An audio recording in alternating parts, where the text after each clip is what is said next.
Hey,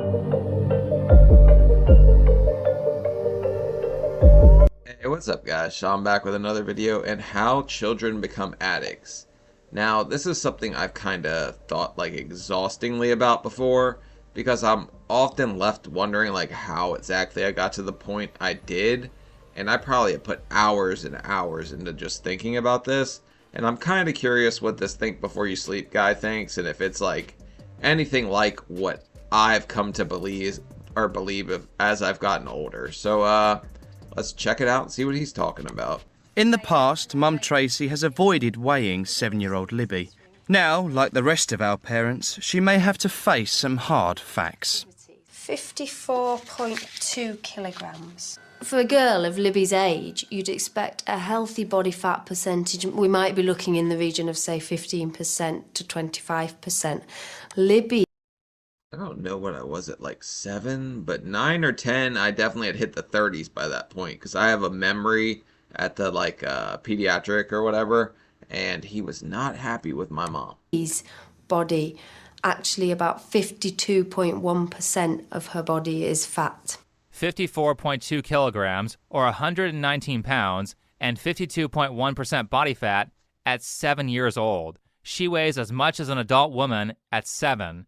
And if that wasn't bad enough, then understand that this Channel 4 documentary called Generation XXL was released in 2010, and childhood obesity has not gone down at all. In fact, the problem is a little bit worse than it was 10 to 15 years ago. I think it's just more junk food, more ease of access, stuff like that. People are just not willing to cook anymore. They just want to grab stuff. They want to do the easy, processed, whatever. At least that's my opinion. I don't know. You could tell me if you think something different. The reason it keeps getting worse is because obese people aren't taking accountability for their actions and how that's led to their weight problems, especially when it comes to kids. Because they are so focused on denying their problems, they don't look for solutions, even when those solutions are obvious, well-known, and very easy to implement. Let's continue with Libby and her mom, Tracy. At home, He's not really wrong. Denial's a lot easier place to be than just actually accepting that there is a problem and trying to do something about it. Libby is a notoriously fussy eater and exists mainly on a diet of carbohydrates. This chick's also like my spirit animal. I used to do the same thing with a loaf of bread. Maybe me and her are related or something. She won't eat vegetables. She won't even try. She won't eat fruit. She won't eat beef. She won't try pork or lamb or anything like that at all. That was Libby's mom speaking, and this is her on the right. Anytime I see people say that their kids won't eat healthier food, I think, she won't try beef, or she won't try beef when you make it. There's a difference between beef that is well seasoned and tender versus beef that is tough and tastes like rubber because it's been overcooked. I don't know if it's a cooking thing or an option thing. Kids are picky if you let them be picky. Like chicken nuggets, french fries, I don't know. That's like a kid's go-to meal. Difference between someone who takes out the food thermometer to make sure the chicken is the right temperature before they pull it out of the oven, and the person who sets the timer for 30 minutes and you get what you get. These things determine your survivability on a healthy diet, because when you eat healthy, you can't hide bad cooking by covering it with calories. Did Tracy... I mean, shout out to my mom and those chicken breasts you used to make. Those things were like damn bricks, man. You overcooked the hell out of those things. I've told her this a million times, too. She knows. Try seasoning any of this food before she fed it to her daughter? I can't imagine she knows much about that because her idea of cooking appears to be microwaving some frozen dino nuggies and those happy-faced French fry things. Tracy thinks Libby's attitude to eating has led to her daughter having digestive problems. Any veg?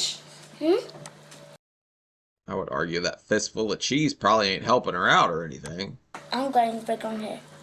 Tracy is a single mum and works long hours as a full-time manager at the local medical centre. It is really difficult. You're so pressured with time. I try and be patient with her, but obviously if you're working all day, you just want to get home. Yeah, and those are... Are we going to give her a little bit of a pass, though, because she's busy? I think she's probably just more on the, like, hey, let's do something convenient, like, tip like that. great excuses. I'm sure she has very little time. However, making excuses doesn't lead to an actionable plan that solves your daughter's issues with obesity. It doesn't solve your issue with weight either. Keep in mind that Tracy is somewhere between 1 to 200 pounds overweight, and her focusing on what her daughter will or will not eat is a fantastic distraction from her own weight problem, as well. I mean, if you're focused on somebody else's weight more than your own, it probably takes the heat off you a little bit. My mom, tiny bit overweight. My dad, the healthiest damn man I've ever seen. He would like run 14 miles, drop every mile, do 100 push-ups, and just keep going. He was a friggin' machine. Now he just kind of eats a lot of junk food, so he don't do none of that anymore. But he was in crazy shape when I was a kid. Well as other problems like how poorly socialized her daughter is, which will make it hard to make friends. Check out this next scene where Libby eats at her friend Jessica's house. Jessica's dad, Eric, is a chef and likes to cook fresh food from scratch. But Mum Tracy is dreading the meal. She knows how stubborn Libby can be about food. Have some of this, Mummy. Do you like it? Oh, Libby, stop being silly. Jessica, pass me an egg. And we'll have some mayonnaise. And then Libby can have the egg and mayonnaise. I am not. Egg and mayonnaise? Well, just make a damn deviled egg. You have any mustard? Or pickle juice. Some people do it with pickle juice. I don't like egg. Just try it and eat it. Most activities and events are centered around food, and Libby being such a picky eater is not only insulting to the people hosting them, but you can also see that her friend is kind of bothered that Libby is making such a scene about not wanting to eat the food. Now, Libby's I don't know if she's bothered. She looks a little confused by the whole thing. Bothered? That might be a little bit of a reach. behavior in this situation is not the end of the world. However, a pretty large portion of a kid's social time is at lunch, and if all she does is complain because she doesn't want to eat various foods, then she isn't going to be very likable because people generally don't like complainers. On top of that, Libby doesn't exercise or do any sports, so she's missing out on socializing from physical activity, which is one. That's true. That's probably the best way to make friends when you're a kid. I did Little League and all that stuff. I was overweight, but I still was trying. I was out there. But lunch, my mom would pack my lunches. I didn't really do the school lunch thing, so I'd have all the Dunkaroos, all that, whatever, all those sweet treats and stuff like that. Cheez-Its, junk, just a bunch of junk food. One of the main ways that little kids make friends, and in the opinion of child psychologist Jean Piaget, it's how kids develop good morality. This will force her into solo activities like video games, and now you have a kid who grows up very behind socially, doesn't know how to make friends, and has a lowered sense of morality, which will make her unlikable, all from improper feeding and not exercising. I think I've given in to her too much over the years with food, haven't I? Here's the problem. You spoil your kids because maybe you didn't have growing up. At least I know that was my own circumstance with my parents. Like 3 out of 4 of my grandparents, alcoholics. One passed away from seizures from alcohol withdrawal. The other 2, pretty heavy drinkers. That was my mom's parents. So she kind of went the route of, I'm going to give my child everything I wish I had growing up because I didn't know when I was going to eat. And I think that just kind of spiraled because she gave me the option. And with the option, I picked all the junk food. Can we go on a different subject? I say she gets really annoyed as well if we carry on talking about food. So shall I get a bit stricter now then with food? No, you're strict already. Too many people think they need to use more force while managing others when they don't actually have to. You don't have to exercise more force to get your kid to eat. You just change your approach.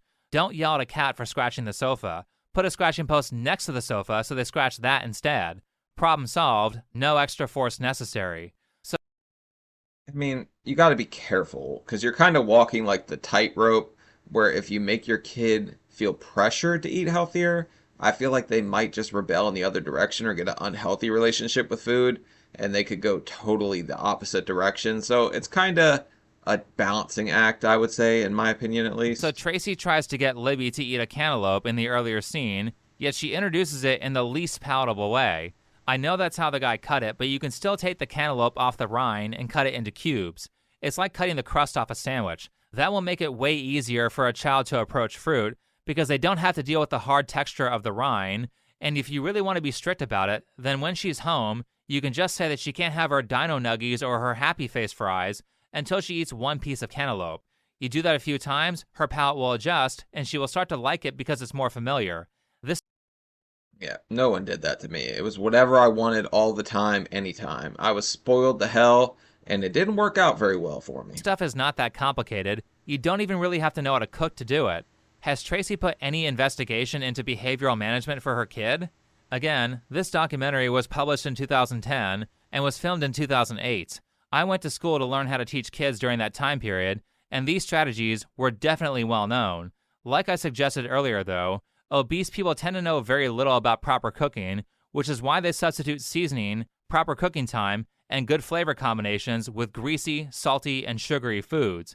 I don't know. Fried chicken's always going to beat baked chicken, but yeah, he's right. A lot of people do like criminally under-seasoned stuff. Interest in food comes from the calorie count and not the actual flavor, texture, and complexity of it. That's a big reason why they feel like they need to eat a massive portion size to feel satisfied. On top of that, these people have no idea what they're feeding to their kids and will commonly say, well, he eats as much as anyone else does. I have no idea why my kid's overweight. In Bradford, 7-year-old Lucas lives with his mum on the same street as his... Oh, poor little guy. I'm going to break his heart right now so I don't have to later. We're not going to win any games of tag, buddy. Like, it's not going to happen. And we might win hide and seek here or there, but we're hiding under the leaf pile and playing like Hunger Games of the Hefty or something like that. That's the only way we're winning. I'm sorry, pal, but that's just the harsh truth. We did that. We've lived it. We know. Grandparents, his auntie and her children. When it comes to Lucas and his cousins, it's a constant struggle for him. They can't understand why he can't eat as much as everybody else. They do everything the same together. They run around together. They play together. They eat more or less together. But Lucas is still the bigger one. This is Lucas, who weighs 114 pounds or 51.8 kilograms and is 37.7% body fat. Holy crap, that's a lot of body fat. That kid's probably closer to where I was, but I think I was taller than that because he looks like he's pretty short. If he's 7 like the other kid, I'm not sure. I don't think I heard that. He's 7 just like Libby. However, in his case, at least he exercises quite a lot, which is probably why his body fat is a massive 14% less than hers, despite being close in weight and despite being pre-adolescent. But let's see why Lucas is having trouble with his weight. His grandparents live next door to him, and in this next scene, Lucas and his cousins are eating a meal that Granddad has made. Tonight, Granddad's making tea. You think it is fattening, but it's not fattening by far. As soon as it's ready, I'll put this red Leicester on top. Leave it in for 5 minutes, take it out, serve it, and gone. What's dude making? It looked like he was pouring gravy on top of mac and cheese. That can't be healthy at all if you want your kid to lose weight. That's probably not the avenue you want to take. Drop it. It's not that fattening, as Granddad pours a mountain of calories onto it in the form of some sort of batter, and then tops it off with like 1,000 calories of sliced cheese. I think people really underestimate how many calories there are in cheese. There's probably like 80 to 90 of them in each one of those slices. As for the insides, I believe it's beef or meatballs. I don't really know what this dish is. It might be shepherd's pie, but basically it's like a lasagna with a bunch of very high calorie things all mixed together. Now let's see the portion sizes. No waste. I don't need waste. Of course we don't leave waste, but yeah, monster portions, all that. I had no idea what portion control was, or just eating till I was full and not eating until I was stuffed a lot of the times. But yeah, at that age, you'll get away with it because kids aren't that mean at that age. When you start becoming like a preteen and stuff like that, kids get way more brutal. Your self-esteem will take a hit. You're really setting your kid's life to veteran difficulty and just kind of like, hey, have at it. I'm starving. So what's it like, Lucas? Come here. They all like my cooking. Lucas loves it especially. Yeah. He has to have the last little bit, you know. Going back to what Lucas's mom said, compared to the other kids who, quote, eat as much as Lucas does, you can actually see that one of them is overweight, but he's 2 years older, so he probably thinned out a bit from growing, and the other one is younger, so it's much easier to monitor his food. Granddad also said that Lucas asked for the last little bit, so we know that Lucas's mom's testimony on Lucas eating the same as everyone else is false. And look at that portion size. Holy crap, that is a 7-year-old eating a meal that's bigger than what I would eat as an adult, especially if I'm trying to lose weight. That's not... It would probably take me like 2 days to eat that much at this point, but that's just because I haven't stretched back out my stomach. But this kid's definitely kind of getting set up for failure here, and it's sad to say. Not to say that you can't eat a good size amount of food and still be thin, but when the primary source of calories in your meal is oil and cheese, then a portion size like this for a single meal can easily be over 1,000 calories for a child. It's always fun to watch these people eating massive portion sizes and saying, gee, I have no idea how I got fat. I don't eat that much. It's my genetics. You need to stop consuming an entire day's worth of calories in a single meal. One of the ways you do that is by effectively memorizing the calorie counts of each item that you typically eat. If you're bodybuilding, then you'll need to memorize the protein content as well. But I mean, there's some accountability to be had, but when you're that little, I don't think you can really take accountability yet. But I don't know, I think I'm on like 1,300 calories for today. I keep a running tally in my head, and probably about 130 grams of protein, something like that. I very commonly see obese people having no idea what the calorie counts of their foods are, so they have no rough understanding of how much they should be eating, or things like what can be eaten in large quantities versus what needs to be eaten in small quantities. Also, Pringles. once you're aware of what's in what, then you can start subbing out high-calorie foods for lower-calorie options. This TikTok channel called Aussie Fitness does a great job of creating decent-sized portions of food that are all around 500 Damn, this stuff looks good. I don't know what he's making here, but it looks good. calories each, and there are a lot of TikTok channels that are like it. In general, TikTok is a great place to learn how to cook because the videos are very short and to the point. And if that's still too complex for you and you really want to make it easy to learn how to cook, then start with programs like HelloFresh. Do you think Lucas and his cousins ever kind of like come in and get bits from the cupboard when you don't know about it? Yeah, they do, yes, because the kids, yes they do. Of course we do. My friggin' bed was like the Twinkie wrapper graveyard. Oh, yeah. Where's my... Next to I'll it. always buy myself a treat of some kind. Where's it gone? Don't know, Grandad. Great. So you're teaching the kids to lie on a regular basis because you can't manage their junk food addiction. Lucas's mom can't be unaware of this. Certainly Granddad knows it. How are you supposed to fix the problem if you're lying to yourself about what your kid is doing? So in addition to Lucas eating massive portions for each meal, he's also eating snacks out of the pantry. And you might ask, why don't the parents just not buy these things? Well, one of the things I've noticed is that every parent on this show, except for one of them, has weight problems, and most of them are obese. They are like... But it's really hard to tell a kid no, but you really friggin' have to. Because I don't think I even realized, like, it's okay to be hungry. You don't have to be eating something 24/7 and be full. Like, it's totally fine. likely keeping significant amounts of junk food because they want to eat the food themselves. Granddad admitted to that in that previous clip. They are probably also overusing junk food to manage their kids' behaviors instead of figuring out a management technique that doesn't get them addicted to sugar. Ultimately, this problem won't get solved until the parents take accountability and... I mean, yeah, food was also a reward for me. Like, when I was playing Little League or something, I would get so many pieces of bubble gum or something if I hit so many bases, whatever. Or I think I got a lot of bubble gum when I knocked out the shortstop or something with a line drive. and start losing weight themselves first. Then they'll better know how to manage their kids' behavior around food, which is something that Lucas's mom is not doing at all. With so many family members to call on for food and snacks, it's hard for Mum Kelly to keep an eye on what Lucas is eating. Actually, that shortstop thing was kind of funny because I got to second base and my mom was yelling run, and I'm looking at the kid laying between like the middle of second and third, so I couldn't. He can do stuff very slyly. He can go on to my sisters and say, "My mum ain't fed me," and she'll be like, "Kelly, have you fed him or not?" Again, she clearly knows what's up, and her lack of management here is teaching her son how to lie and deceive people because he's addicted to food. More importantly, everything you do as a kid amplifies exponentially as you get older. So if you taught him how to lie because you were too lazy to learn how to manage his addiction at 7 years old, then by the time he's 15, 16, or 17, he's going to be pretty good at manipulating you into letting him do other bad things. Oh yeah, buddy, we're in for a rough. Either you're gonna like totally fall back into yourself and be very timid, or you're gonna do what happened to me. You're gonna go to middle school, you're gonna have a really rough time, you're gonna think everyone's talking about you, everyone's laughing at you, all that. Then you're gonna get to high school, you're gonna snap at some point, and you're gonna just become like hyper aggressive because you're gonna realize that that's kind of what gets people off your back. That's just personally how I was. And looking back on it, damn, was I such a bad kid. If the behavior goes unchecked. Of course, that works in the opposite direction as well, and good things you teach your kids will also amplify, which is why it's so crucial that good habits are taught as early as possible. However, the problem here is that because these parents aren't healthy themselves, they have no idea how to properly lose weight. The best example of this from the documentary is Kelsey's mom, Melissa. Because you see, I do try. That's half fat cheese. Pasta's wholemeal. And that's what we use all the time. So I can't really work out why we're that fat.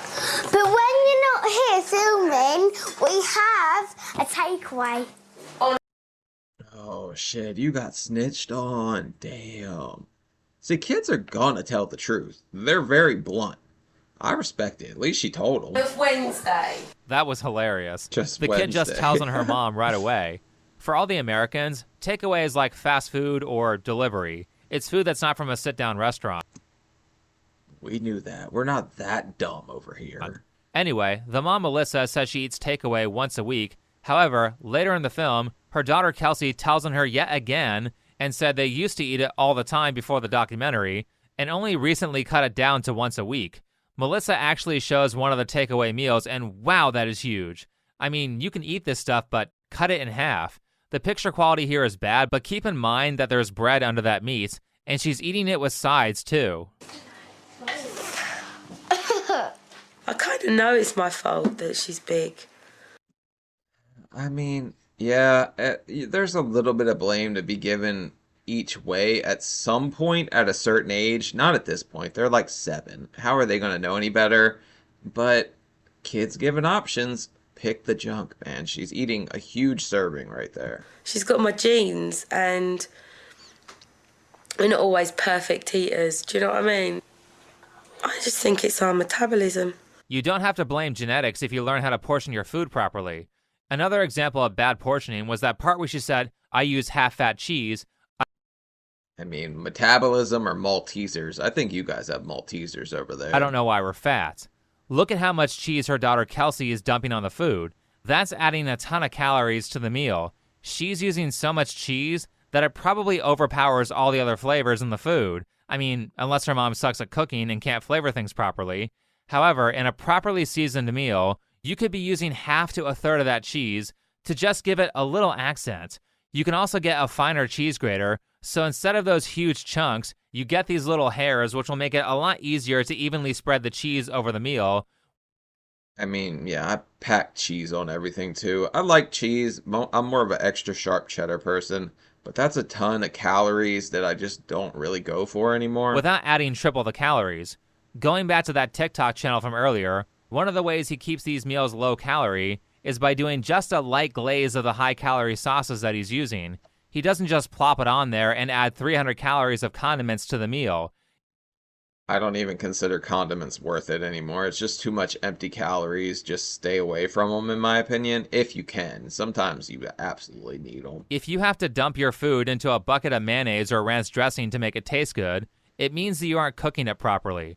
If you flavor the food properly, then putting high-calorie sauces all over it will actually make the food taste worse. As for the other parts of Kelsey's meal, you have sauce, beef, and pasta. Those are all high-calorie items, and if you're trying to lose weight as a child, you need to have a portion size that is way smaller than that for a single meal. She's eating almost as much as her sister here, who is twice her size. That being said, Kelsey's mom, Melissa, has found her new weight loss program in the form of a shake diet. Here's her. Didn't everybody kind of get pushed into Slim Fast or something like that at one point or another? Like, for some people it works, but you're going to be hungry a lot of the time, too. Her other daughter commenting on it. But Kelsey's big sister Charlotte is sceptical about her mum's approach to weight loss. All it is a tiny little sachet combined with water. She's not actually eating, she is drinking. There's obviously something wrong with that. It can't be healthy to not eat. I mean, fasting is okay if it's done properly. However, this shake diet is not going to work. I wonder how many calories are in those shakes that she's consuming, considering how these diets typically work. I think a Slim Fast is like 160 calories or something like that. It might be 140. I think my protein shake's like 160. I doubt it's very many. So this is likely an anorexia diet, which means that she's under-eating severely with a massive 1,000 plus calorie deficit instead of a deficit of like 300 to 500 calories. But that's the issue. If you push your kids too hard one way or another, they could end up with that unhealthy relationship with food and end up going down that path, which is the total opposite, and I don't think you want them to go down that path either. Tell that's what's happening because of the dramatic weight loss results that she reports in this next scene, and that's why I don't think this will work. The vlog lost a stone in like a week, which is like, to me, that's phenomenal. And A 7-year-old lost 14 pounds in a week? Damn, there's no way she could stick to that. She's got to be absolutely starving the whole time. and that just keeps me motivated because every day I get up and weigh myself, I've lost some more weight. She lost 14 pounds, or 6.35 kilograms, in 1 week. I know that she probably thinks that it's all fat that she's losing, but it's not. Most of that weight loss is coming from her intestines clearing out because she's not eating solid food. If you go to the bathroom and don't replace what you put in the toilet with new food, then you'll weigh less. That's why she's dropping so much weight so quickly. After the first week or two, that will stop, her progress will slow, and she will likely give up because she's unsatisfied with losing 1 to 2 pounds a week, which is normal. Yeah, but here's the problem. If you weigh yourself daily, you're going to get demotivated anyway. Like, I would say weigh yourself like every other week or weekly because I became absolutely obsessed with the scale. And then I was like weighing myself every time I took a pee or something stupid like that. Like, it was insane. Normal because she thinks she should be losing 14 pounds in a week. She's also weighing herself way too much. Weight will fluctuate all the time throughout the week, so you should never weigh yourself every day. Right. Only weigh yourself once a week or once every 2 weeks. Otherwise, you might cause yourself to flip out because one day you drank a lot of water or had higher food volume and ended up weighing more the next day. One thing I haven't talked about on this channel is how to weigh yourself properly. A lot of people don't seem to know that the food and water that you consume throughout the day will make you heavier. So the worst time to weigh yourself is at night. When you I mean, yeah, you got to do it booty ball naked first thing in the morning. do weigh yourself, it should be done in the morning, after you've gone to the bathroom, and before you eat or drink anything. Make sure the scale is on an even, hard surface, not carpet, and make sure that your weight is evenly distributed to all 4 corners of the scale. This way you won't demotivate yourself on accident from a higher number on the scale because you weighed yourself incorrectly. Last, eat lots of vegetables so that the fiber from them can move the food through your bowels consistently, and you don't weigh more because you're backed up. It's lack of information like this that destroys people's morale and gets them to quit their diets. Spoilers, Melissa's shake diet failed shortly after she started it, but I think it's pretty easy for people just to get kind of like down on themselves when they're not losing weight. But if you're like mess up one day, don't let yourself like just fall totally off the wagon. But it's tough, man. It's tough to stick to a diet when you really just one day want to eat something crazy or something that tastes good. honestly, the more I see, the more I realize that pretty much nobody knows anything about food. It's kind of sad. This school Lucas goes to makes a bunch of health claims about their menu. We provide fruit every day, fresh vegetables. We always have salad on. Oh, that shit looks like Wendy's, like salad. That don't look fresh. A lot of children are into vegetables. Yeah, fresh vegetables that look like they came out of a Green Giant can. Very healthy. Did the lunch ladies cut these green beans and carrots themselves? If they didn't, then it's not fresh. Anyway, let's move on to something that's less depressing. It turns out that I was right, and that girl Libby from the beginning wasn't eating the food because she didn't like her mom's cooking, not because she is a horrendously picky eater. Later in the show, Libby is being babysat while her mom is at work, and surprisingly, she eats all the food. Tonight. I mean, but I think you kind of mess up your kid's palate when you just keep giving them a bunch of sweet, fried stuff. I think you said that earlier. But if that's what you're used to, the second you eat something that's like healthier for you or something like that, you're not going to like it, of course. Or you're not going to like the textures because you're just used to like, what is it, like that chicken like mush that's in the nuggets or whatever. Right, Susanna's made chicken and vegetable curry. Did you wipe your hands? I want my hands. Sometimes Tracy say, Libby doesn't like this or that, or like fish fingers and silly things, but when she comes here with kids, she eats everything. I don't ask them what would they like for dinner, I just cook, and either if I see they don't want to or something, they have no choice, they have to sit down and eat. Granted, this isn't the healthiest version of curry. It looks like it came out of a box and she's using white rice. But despite that, at least Libby is now eating vegetables and trying different types of food. It's much better than frozen dino nuggies and french fries. This babysitter also knows how to manage kids as she's insistent that everyone eats, unlike Libby's mom, who constantly gives in when there's the slightest resistance. Options aren't really your friend when you're a kid. I don't know. We never even had to really worry about that. My mom, if there was a vegetable, if I didn't want it, I didn't have to eat it. Nobody forced me. I just got to eat more of whatever was like the main that was good with the meal. Are you eating? Curry. What are you eating? Curry. Right, Missy Madden, you'll be eating curry when you go home next week. I like it Susanna's way, not yours. This is what I get everywhere she goes. I don't like it the way you do it. You gotta love the honesty from kids. At least kids will actually tell you what's wrong. Fortunately, Libby's mom, Tracy, ends up taking the appropriate actions. She hires a personal trainer, she gets Libby's dad more involved in her life, and most importantly, Tracy joins a health group that teaches people how to cook and manage their weight.